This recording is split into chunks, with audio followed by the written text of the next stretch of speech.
Assalamualaikum warahmatullahi wabarakatuh. Izinkan saya melanjutkan video pembelajaran mata kuliah filsafat ilmu dan logika.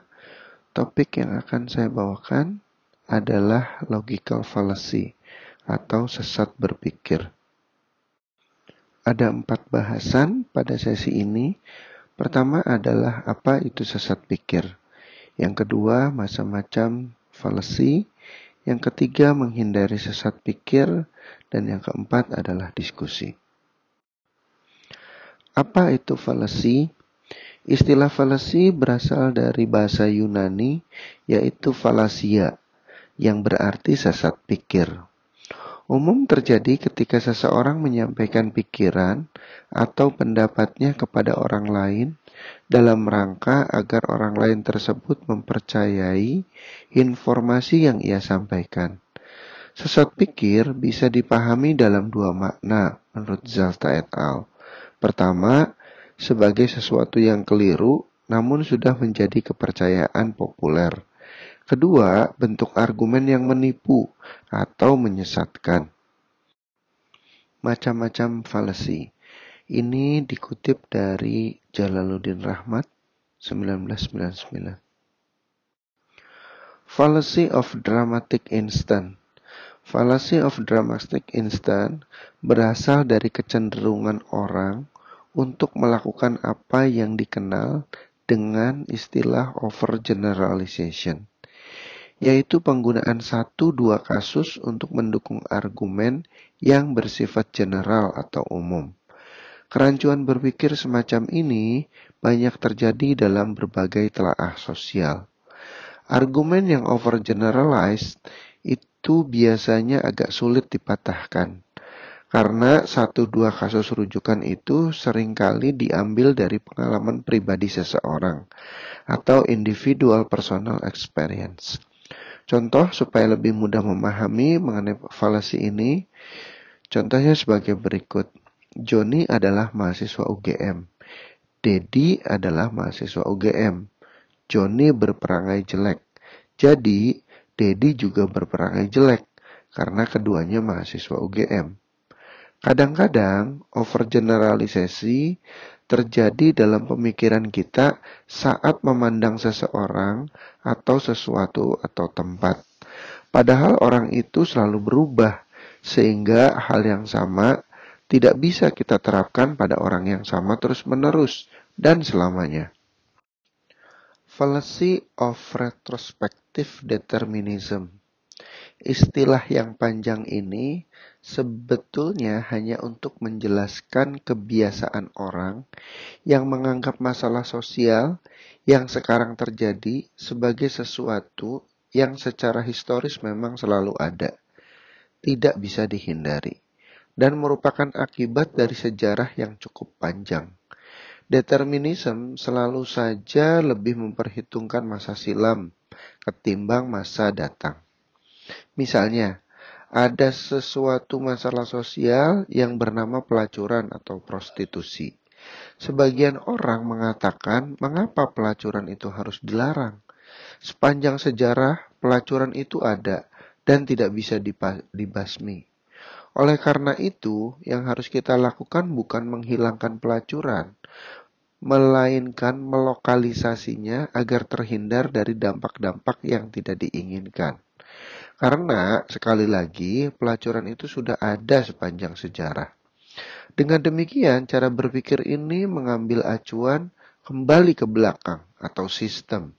Karena itu, kesalahan berpikir ini disebut retrospektif atau melihat ke belakang. Determinisme retrospektif adalah upaya kembali pada sesuatu yang seakan-akan sudah ditentukan atau determine dalam sejarah yang telah lalu. Contoh lainnya adalah perkara kemiskinan. Orang yang berpendirian seperti di atas akan mengatakan bahwa kemiskinan sudah ada sepanjang sejarah. Dari dulu ada orang kaya dan orang miskin. Mengapa sekarang mesti ribut-ribut memberantas kemiskinan? Padahal kemiskinan tidak bisa diberantas, sudah ada sejak zaman dulu. Ini termasuk kesalahan berpikir, karena selalu melihat ke belakang. Berikutnya adalah post hoc ergo propter hoc. Istilah ini berasal dari bahasa Latin. Post artinya sesudah, hoc artinya demikian, ergo artinya karena itu, propter artinya disebabkan, hoc artinya demikian. Singkatnya, sesudah itu, karena itu, oleh sebab itu. Jadi, apabila ada peristiwa yang terjadi dalam urutan temporal, maka kita menyatakan bahwa yang pertama adalah sebab dari yang kedua. Misalnya si X datang sesudah Y, maka X dianggap sebagai sebab dan Y sebagai akibat. Alasannya apa? Karena urut-urutan waktunya begitu. Misalkan ada orang tua yang lebih mencintai seorang anak dibanding anak yang lain, karena orang tua itu kebetulan naik pangkat atau ekonominya menjadi lebih stabil setelah memperoleh anak kesayangannya itu. Dulu, ketika zaman anak pertama, orang tua ini sengsara. Maklum, kehidupan berkembang. Tapi malangnya, yang kena getah malah anak pertama. Orang tua itu berkata, ini anak membawa sial. Dulu, zaman anak ini saya sengsara. Nah, anak saya yang terakhir ini yang membawa keberuntungan. Lagi-lagi, itu adalah contoh post hoc ergo propter hoc. Keempat adalah fallacy of misplaced concreteness. Misplaced artinya salah telak, concreteness artinya kekonkretan. Jadi kesalahan berpikir ini muncul karena kita mengkonkretkan sesuatu yang pada hakikatnya abstrak. Misalnya, mengapa orang Islam secara ekonomi dan politik lemah? Mengapa kita tidak bisa menjalankan syariat Islam dengan baik?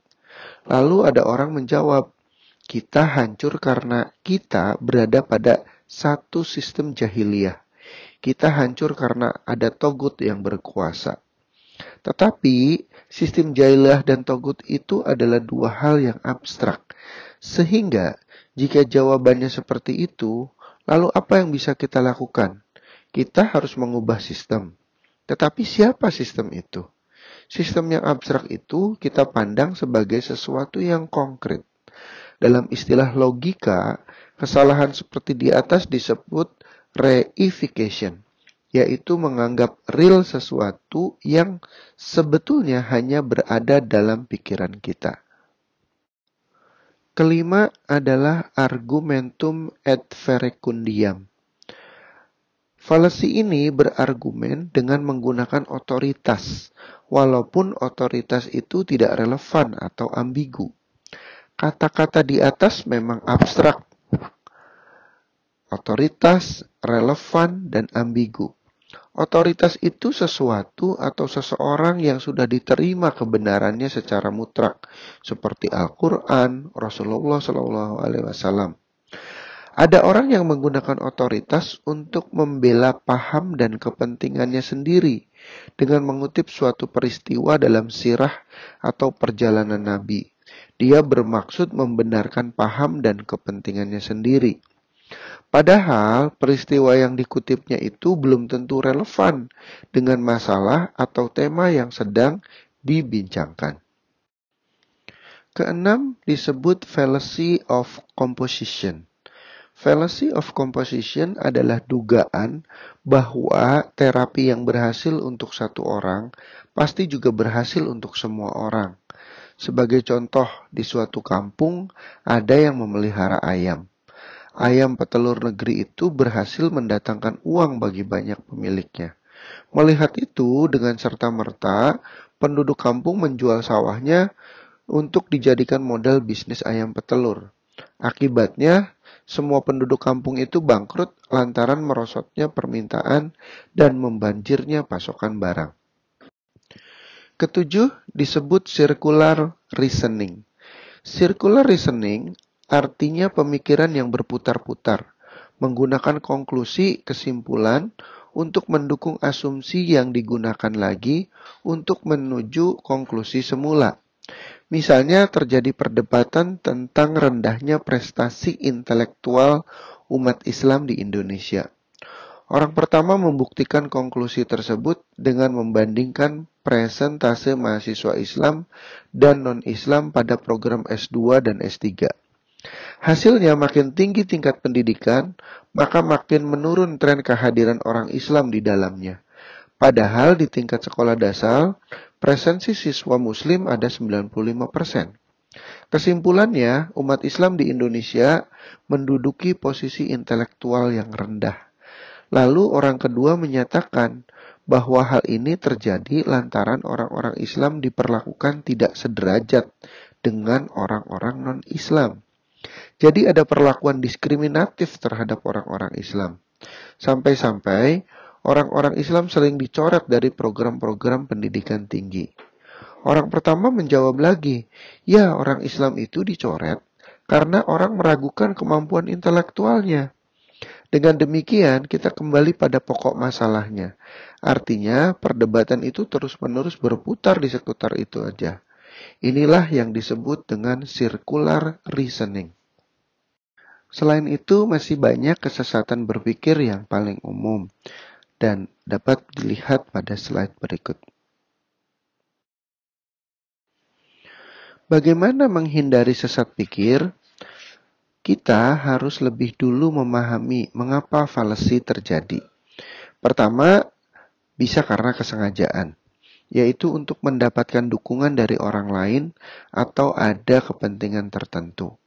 Kedua, karena kecerobohan atau keadaan emosi, seperti lelah, kesal, sedang marah, kecewa, atau yang membuat terburu-buru menyampaikan sesuatu.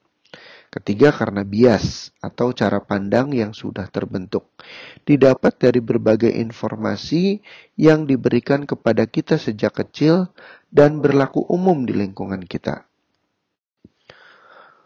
Oleh karena itu, bagaimana cara menghindari sesat pikir? Pertama, perhatikan tanda-tanda adanya sesat pikir. Kedua, jeli dengan situasi yang memunculkan sesat pikir. Ketiga, pahami contoh-contoh sesat pikir yang ada supaya Anda bisa mengenali jika itu terjadi. Terakhir, diskusi kelompok. Secara berkelompok, carilah contoh sesat pikir yang terdapat dalam iklan-iklan di Indonesia. Kemudian jelaskan jenis sesat pikirnya apa. Jawaban nanti diupload di Leads. Terima kasih atas perhatiannya. Semoga apa yang disampaikan bermanfaat. Saya tutup. Wassalamualaikum warahmatullahi wabarakatuh. Salam sejahtera untuk kita semua.